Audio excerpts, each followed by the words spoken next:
To begin your simulation, ASAP includes more than 600 example files in the Quick Start library.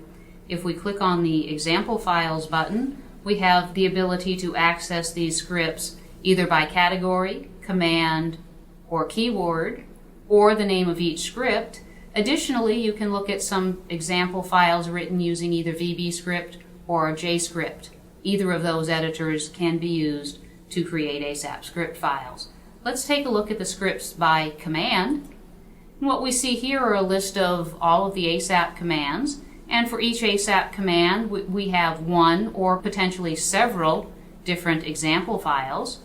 So if I just, for instance, click on, let's say diffract, what I see is I have several example files. And if, for instance, I was interested in looking at designing a system using a circular diffraction grating, all I need to do is double-click, and I now have an example script opened up in my window showing me how to set up a system using a diffraction grating.